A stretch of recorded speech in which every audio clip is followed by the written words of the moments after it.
आज का हमारा टॉपिक है एलिजी। एलिजी जो है वो हम उन पोएम्स को बोलते हैं जो किसी की डेथ पर लिखी जाती है। ठीक है, ये एक बहुत इंपॉर्टेंट पोइटिक फॉर्म है। देखिए इसके बारे में। Elegy, this word comes from the Greek word elegeia. Greek शब्द है एलिजिया, जिससे ये शब्द निकल कर आया है एलिजी, विच मीन्स लैमेंट, जिसका मतलब होता है शोक। Elegy deals with serious mood. Elegy is a lyric poem lamenting the death of a public figure or of a friend or a loved one.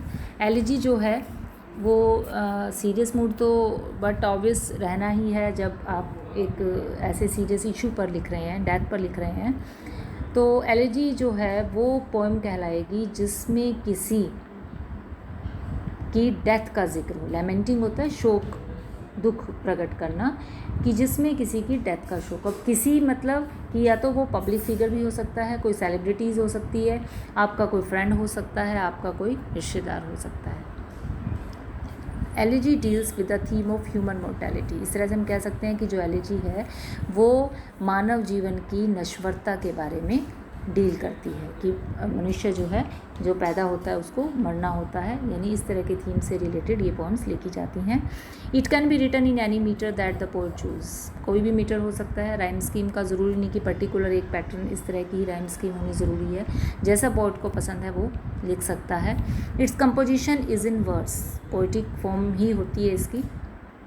Pastoral elegy is one of the best example of elegy. Elegy का जब जिक्र आता है तो उसमें सबसे main example जो आता है वो पेस्टोरल एलिजी का आता है। अब इसको समझिए बेटा कि पेस्टोरल एलिजी क्या है। पेस्टोरल एलिजी जो है वो अभी हमने बात किया कि एलिजी जो है वो पर्टिकुलर किसी फ्रेंड की, पब्लिक फिगर की, मतलब किसी की डेथ के बारे में हम लिखते हैं। पेस्टोरल एलिजी में भी हम लिखते तो किसी की डेथ पर ही हैं, लेकिन इसमें एक ख़ास बात क्या हो जाती है कि इसमें जो कैरेक्टर दिखाए जाते हैं वो रस्टिक लाइफ दिखाई जाती है। शेफर्ड्स होते हैं वो, चारावाह, ठीक है। और रूरल एरिया जो है वो सेटिंग होती है सारी स्टोरी की। पोएम में रूरल एरिया दिखाया जाता है, ठीक है। और पोएम में जो पोएट है वो भी एक शेफर्ड के रूप में दिखाया जाता है, और जिसकी डेथ हो रही है वो भी एक शेफर्ड ही है, ठीक।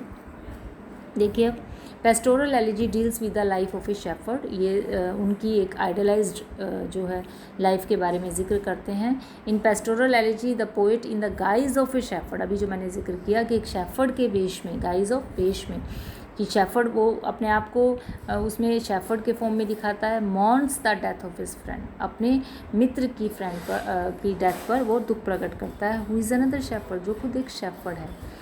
In it the setting of the poem remain country side. Country word यहाँ देश के लिए नहीं लगा, कंट्री का मतलब रूरल एरिया, ठीक है।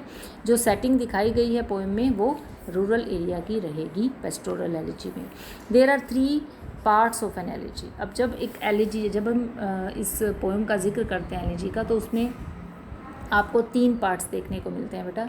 नंबर 1 पर है लेमेंट, कि यानी कि क्योंकि अब आपने शुरू में ही बात करी कि elegy deals with serious mood, तो लेमेंट का मतलब है शोक, ठीक है, संताप, दुख प्रकट करना, दुख होना। तो लेमेंट, दुख, तो ऐसी पोएम का थीम ही जो है वो लेमेंट होता है।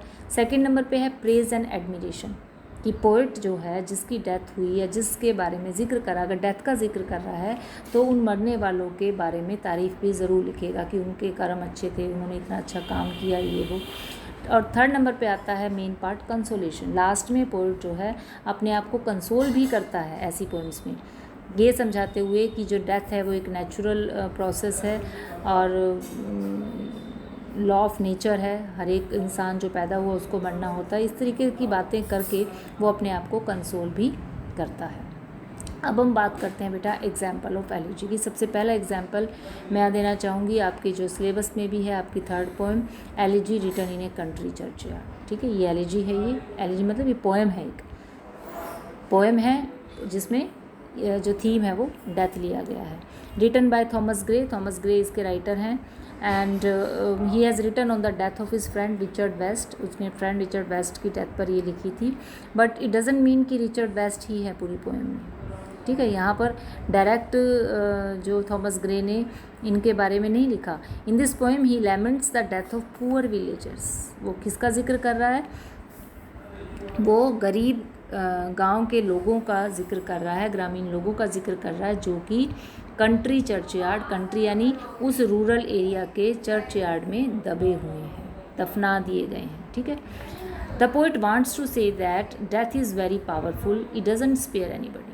और वो इस पोएम में पोइट क्या लिखता है कि डेथ जो है वो सर्वशक्तिमान है, वो किसी को भी नहीं छोड़ती, अमीर गरीब का कोई भेद नहीं करती वो।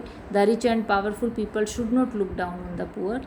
और इस पोएम में इस बात को वो फोकस करते हैं कि अमीर और शक्तिशाली लोगों को कभी भी गरीब लोगों का मजाक नहीं बनाना चाहिए, उन्हें अपमानित नहीं करना चाहिए। ठीक है।